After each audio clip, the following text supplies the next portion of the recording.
কোনো দুই দেশের মধ্যে যুদ্ধ লাগলেই সবার নজর থাকে তাদের অস্ত্রের উপর। কে কত বড় কত পাওয়ারফুল অস্ত্র দিয়ে শত্রুকে ঘায়েল করছে তা দেখতে মুখিয়ে থাকে বিশ্ব। ঠিক তেমনি যুদ্ধরত দেশগুলোও তাদের ঝুলি থেকে বের করে একের পর এক বিধ্বংসী অস্ত্র।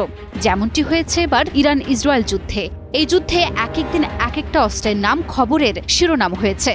তবে একটি অস্ত্র মনে হয় সবার দৃষ্টির আড়ালেই রয়ে গিয়েছিল, যা সম্প্রতি ইরান সবার সামনে এনেছে। ইরান দাবি করছে ইসরায়েল যুদ্ধে অস্ত্র ব্যবহার করার পাশাপাশি কালো জাদুও অস্ত্র হিসেবে ব্যবহার করেছে। সম্প্রতি ইরান ইসরায়েলের মধ্যে ঘটে গেল 12 দিনের এক ভয়াবহ যুদ্ধ, যেখানে অস্ত্রের গর্জন আর বুলেটের ঝনঝনানি ছাড়াও ছিল নাকি অদ্ভুত এক রহস্য। ইসরায়েলি গণমাধ্যম জেরুজালেম পোস্টের এক প্রতিবেদনে বলা হয়, ইরানের বিপ্লবী গার্ড বাহিনী সমর্থিত গণমাধ্যমের সাবেক সম্পাদক আব্দুল্লাহ গানজির দাবি, যুদ্ধে অস্ত্রের পাশাপাশি ব্যবহার হয়েছে কালো জাদু। সামাজিক মাধ্যমে আব্দুল্লাহ জানান, তেহরানের রাস্তায় পাওয়া গেছে হিব্রু ভাষায় লেখা কিছু কাগজ, সঙ্গে রয়েছে ইহুদি প্রতীকযুক্ত তাবিজ, যা জাদুটনার উদ্দেশ্যে ব্যবহৃত হয়েছে বলে মনে করা হচ্ছে।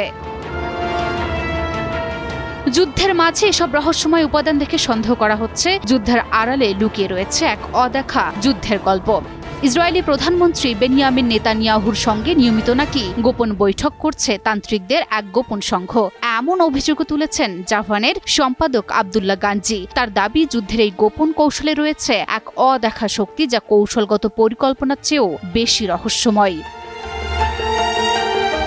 কিন্তু ইসরায়েলের গোয়েন্দা সংস্থা মোসাদ এই অভিযোগকে রীতিমতো উড়িয়ে দিয়েছে। তাদের দাবি, গানজি মাদকাসক্ত অবস্থায় এই ধরনের ভিত্তিহীন অভিযোগ করেছেন। এমনকি ভূতের ইমোজি দিয়ে ব্যঙ্গাত্মক অর্থে মোসাদের পোস্টে শেয়ার করেন ইসরায়েলি রাজনীতিবিদ ওয়ালিদ গাদবান। ইরান আগের দফায় গাজায় ইসরায়েলের আগ্রাসনের শুরুতেই এমন অশরীরী শক্তির ব্যবহার এবং জাদুবিদ্যার অভিযোগ তুলেছিল।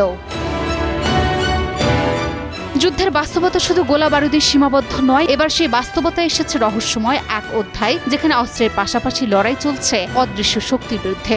যুদ্ধের আড়ালে চলেছে এক অদেখা রহস্যময় লড়াই, যেখানে বিজ্ঞান ও কূটনীতির পাশাপাশি প্রাচীন জাদু ও অশরীরী শক্তিও ছিল। 12 দিনের ভয়াবহ যুদ্ধ এখন ইতিহাসের পাতায়, কিন্তু প্রশ্ন থেকেই যায়, পরবর্তী যুদ্ধের রণক্ষেত্র কি এই কালো জাদুই হবে সবার বড় অস্ত্র? Desk report, news 24।